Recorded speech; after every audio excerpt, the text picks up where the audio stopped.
In the midst of this darkness, Allah prepared for the arrival of a man who would guide the lost back to the truth, Hazrat Nuh, A.S. It was then that Allah revealed to him that those who had rejected the truth would never believe. Their fate was sealed. Hazrat Nuh, A.S., was given a new command. The time for warning had ended, and the time for judgment had come. He had done all that Allah had asked of him, and now only the final sign remained, the waters. Allah's command was clear. When the flood came, it would not come gradually. The earth itself would give up its waters, and the sky would release its fury.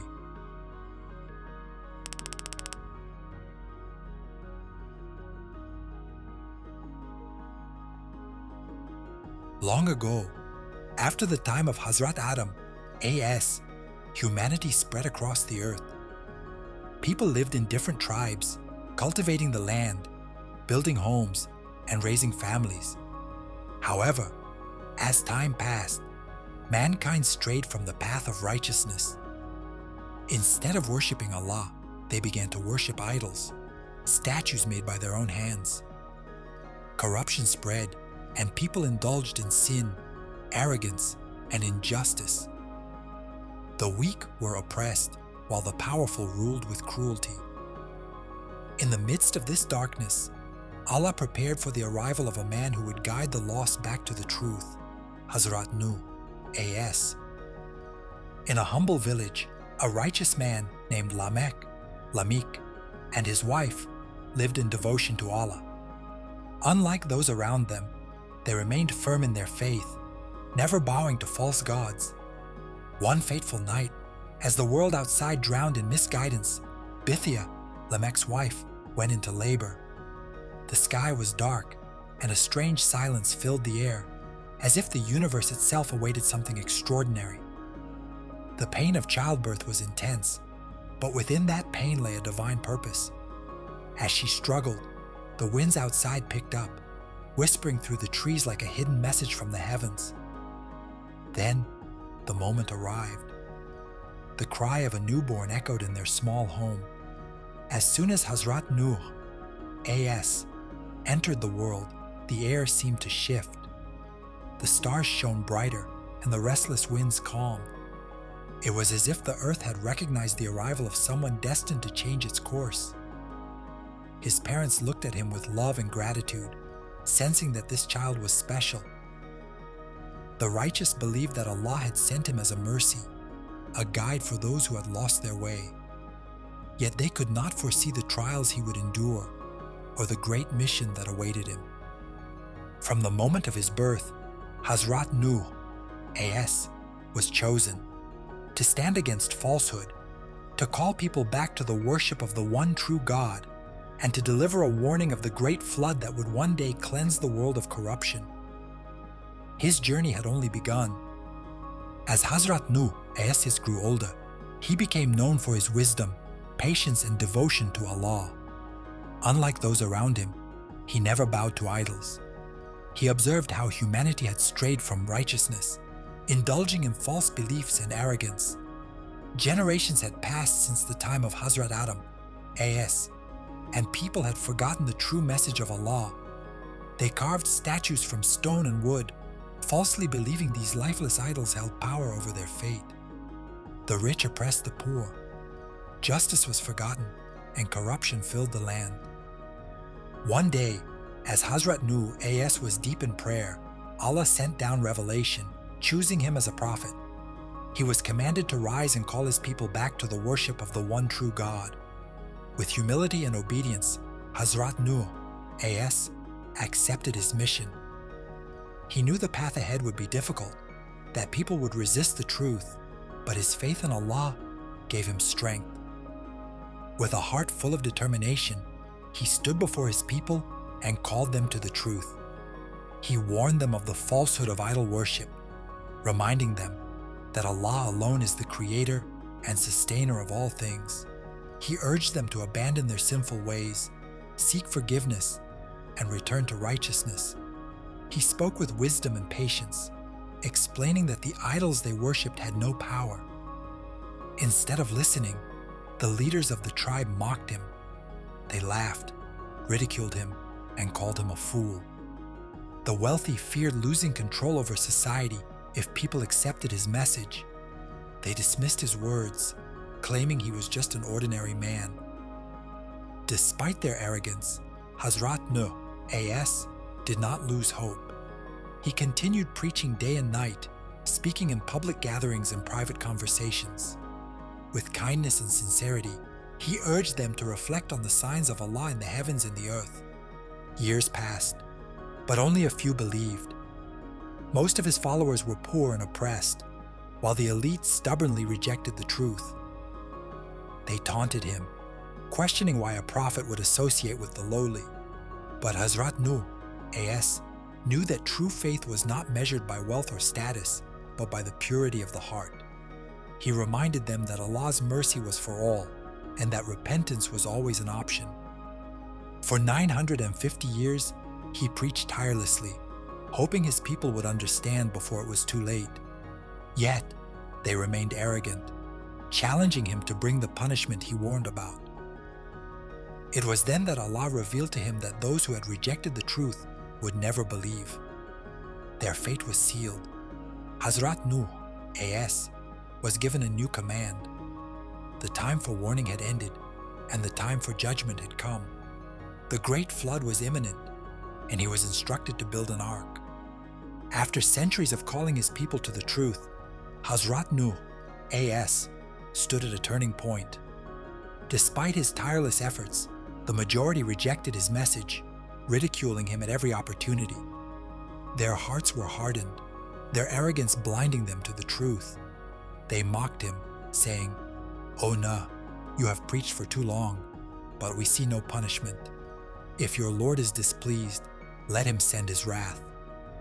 They believed their false gods would protect them. Then, Allah revealed to Hazrat Nuh, A.S., that their fate was sealed. No more souls would turn to the truth.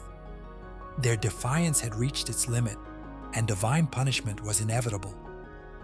Allah commanded him to stop preaching and prepare for the coming catastrophe. The earth would be cleansed, and only the believers would be saved. He was to build an ark, a massive ship that would carry the faithful and pairs of all living creatures to safety. Though he had never built a ship before, Hazrat Nuh, A.S., obeyed without question. Allah guided him, instructing him to construct the ark from planks of wood, binding them with tar and nails. The location of this construction was unusual, not near a river or sea, but on dry land. This became another reason for his people to mock him. Day after day, as he and his followers worked tirelessly, the disbelievers gathered, jeering and laughing. "Oh no! Have you become a carpenter now? Where is the ocean that will carry your ship?" they taunted. "You build a boat on land, but we see no flood." Despite their mockery, Hazrat Nuh, A.S., remained steadfast. Allah gave him one last instruction. When the flood was near, a sign would appear. Water would gush from the ground. That would be the moment to gather the believers and pairs of animals into the ark. For once the flood began, none outside would survive. The ark stood complete, a towering structure on dry land built by divine command. Hazrat Nuh, A.S., and the believers awaited the sign from Allah. Then, one fateful day, it came.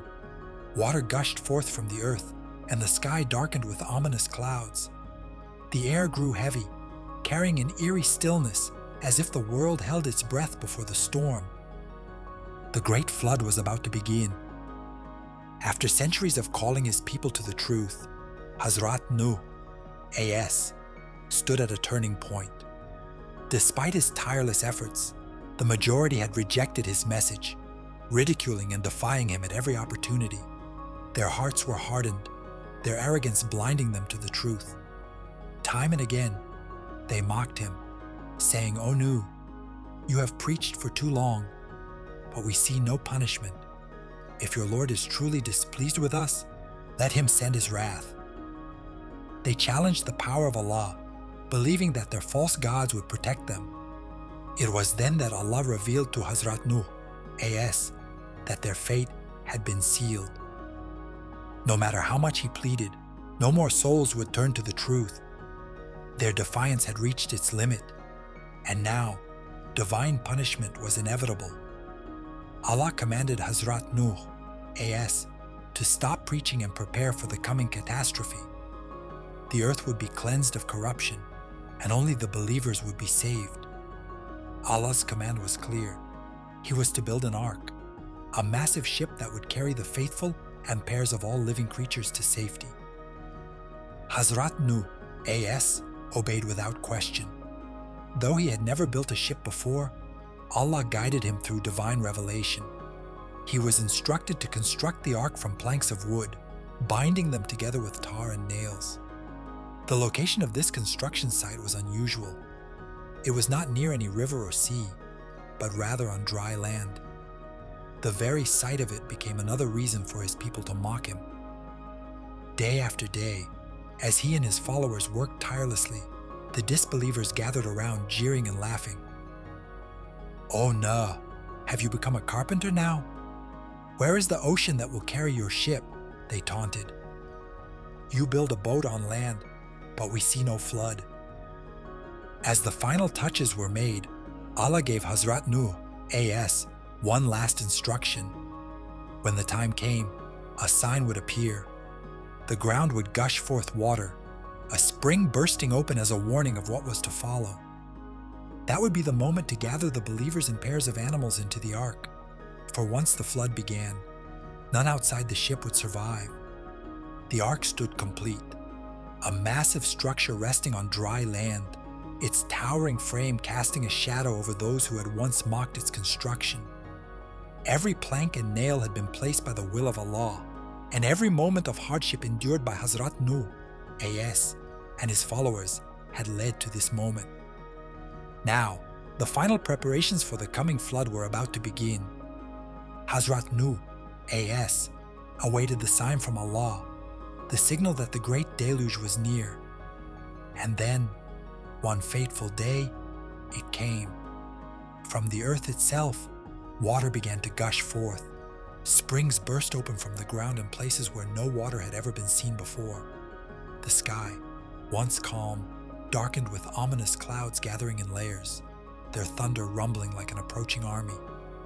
The air became heavy, carrying an eerie stillness, as if the world was holding its breath before the storm.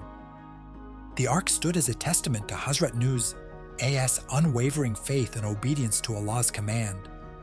It was no longer just a structure of wood and tar, but a divine sanctuary, built through years of patience and hardship. The mocking of his people, the insults, and the disbelief, everything had led to this singular moment. Hazrat Nuh, AS, and his followers were inside, ready to embark on a journey that would change the course of creation itself. As the final preparations were made, Hazrat Nuh, AS, looked out over the vast landscape. The land was dry, the air calm, but there was an overwhelming sense of impending disaster. He had done all that Allah had asked of him, and now only the final sign remained, the waters. Allah's command was clear. When the flood came, it would not come gradually. The earth itself would give up its waters, and the sky would release its fury. The first drop of rain would mark the beginning of the end of a world corrupted by sin, arrogance, and disbelief. It was then that the first signs of the coming deluge began to appear. From the earth, cracks started to form, and gushing springs of water erupted from the ground, bursting forth with a force that had never been witnessed before. As this miraculous and terrifying sight unfolded, the sky, once clear, grew dark with heavy clouds, obscuring the sun.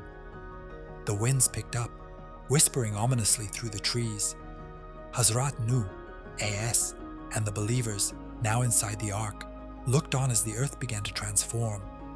As the first drop of rain touched the earth, the world began to tremble. What had once been an ordinary day for most of humanity quickly turned into a terrifying reality. The skies, once clear, were now filled with dark clouds that swirled and churned like a brewing storm. The air thickened with anticipation, and in an instant, the heavens opened, unleashing a torrential downpour unlike anything the world had ever witnessed. The raindrops were like hammers, falling from the sky with an unrelenting force. The people who had rejected Allah's message scrambled in panic as the waters reached their feet, then their knees, and soon their waists. Desperation set in as they realized there was no escape. The floodwaters surged, and in the blink of an eye they were engulfed. No one could outrun the wrath of Allah. Hazrat Nuh, A.S., though deeply saddened by the fate of his people, remained calm. His faith in Allah was unwavering. He had completed his mission, delivering the message of truth, warning his people, and preparing the ark. Now, all he could do was watch as the world around him was engulfed in the storm. The cries of the disbelievers who had once mocked him echoed in the distance, but there was no mercy left for those who had chosen to reject the truth. The floodwaters continued to rise relentlessly, reaching higher and higher, drowning entire villages and cities. The lands that had once flourished with life were now submerged in the depths of the sea. Trees, homes, and people were carried away by the unyielding waves. The earth had been cleansed, and the signs of Allah's power were visible for all to witness. Inside the ark, Hazrat Nuh, A.S. and his followers were safe, but the fear of what had been lost weighed heavily on their hearts. The rain fell without end, and the waters showed no sign of receding. The earth was a vast dark ocean, and the ark was the only refuge left for the believers. They knew that the flood had only just begun, and the path to salvation would be long and uncertain. But they trusted in Allah's mercy, for they had followed His commands, and now they would endure the test of faith no matter how difficult the journey ahead.